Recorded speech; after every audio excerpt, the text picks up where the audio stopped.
Well, students, our today topic is instrument of credit control. Now, here credit control means RBI that how RBI control the supply of money in the economy.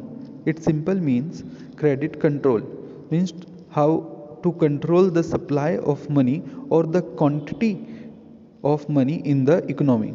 Now, with our RBI, there are two type of instrument. One is the quantitative and another one is the qualitative instrument. Quantitative instrument include marginal requirement, rationalizing of credit and moral suasion. Where quantitative instrument means bank rate, repo rate, reverse repo rate, CRR, SLR and open market operation. Now let's discuss these items individually. First we will take the quantitative instrument.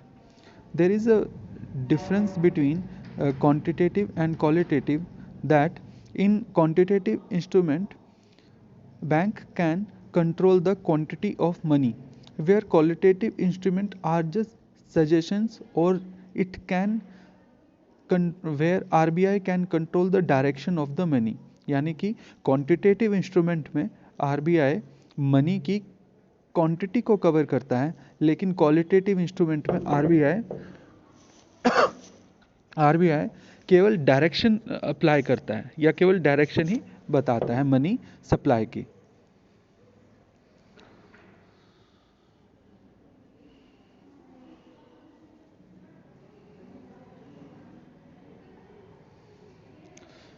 हमारा जो पहला point है वो है हमारे लिए CRR. CRR को हम समझते हैं cash reserve ratio. Cash reserve ratio वो मिनिमम परसेंटेज ऑफ अमाउंट है जो कॉमर्शियल बैंकों को सेंट्रल बैंकों के पास रखना पड़ता है. देखते हैं, समझते हैं कि यह है हमारे कॉमर्शियल बैंक, ठीक है, और यहाँ पर है हमारी पब्लिक. अब कॉमर्शियल बैंक क्या करते हैं कि पब्लिक से डिपॉजिट लेते हैं, यानी पब्लिक से अमाउंट अपने पास डिपॉजिट ले लेते हैं और पब्लिक को लोन एडवांस करते हैं. जितना भी डिपॉजिट कॉमर्शियल बैंक के पास आता है उस डिपॉजिट पर एक फिक्स परसेंटेज ऑफ मनी, एक फिक्स परसेंटेज ऑफ अमाउंट उसे RBI के पास जमा करना पड़ता है. यानी कि अगर कॉमर्शियल बैंक के पास पब्लिक के थ्रू डिपॉजिट्स आए हैं 100, तो इस वक्त कॉमर्शियल बैंक के पास कितना डिपॉजिट है 100 रुपीज़ का. अब 100 रुपीज़ पर लेट्स सपोज एक फिक्स परसेंटेज 5%. 100 रुपीज़ का 5% क्या हुआ 5 रुपीज़. ये 5 रुपीज़ कॉमर्शियल बैंकों को RBI के पास जमा करने पड़ते हैं. ठीक है, ये होती है हमारी कैश रिजर्व रेशियो. जब भी कभी इन्फ्लेशन की कंडीशन आती है तो RBI कैश रिजर्व रेशियो को बढ़ा देता है. क्यों बढ़ा देता है कैश रिजर्व रेशियो को? कैश रिजर्व रेशियो को RBI इसलिए बढ़ाता है कि अगर कैश रिजर्व रेशियो बढ़ेगी तो ज़्यादातर अमाउंट जो है वो जो ज़्यादा अमाउंट है वो रिजर्व के रूप में RBI के पास रहेगा और कम अमाउंट लोन के थ्रू इकोनॉमी में सर्कुलेट होगा. डिफ्लेशन में ठीक उल्टा होता है, RBI CRR को रिड्यूस कर देता है. ठीक है. Our next point is SLR. It is known as Statutory Liquidity Ratio.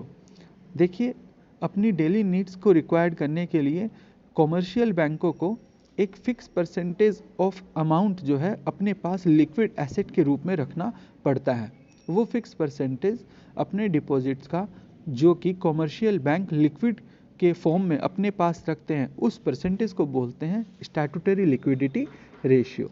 जब कभी इन्फ्लेशन का टाइम आता है तो हम SLR को बढ़ा देते हैं और RBI SLR को बढ़ा देता है, और डिफ्लेशन के टाइम में RBI SLR को कम कर देता है. ठीक है. हमारा एक और पॉइंट अभी करते हैं. हमारा एक पॉइंट है क्या, बैंक रेट. देखिए, बैंक रेट वो रेट है, रेट ऑफ इंटरेस्ट है जिसमें RBI जो है कॉमर्शियल बैंकों को पैसा लेंड करता है, उन्हें जो है पैसा बोरो करने को देता है. जब भी कभी इन्फ्लेशन होता है तो आरबीआई बैंक रेट को इंक्रीज करता है, और जब कभी डिफ्लेशन होता है तो आरबीआई बैंक रेट को रिड्यूस करता है। ठीक है।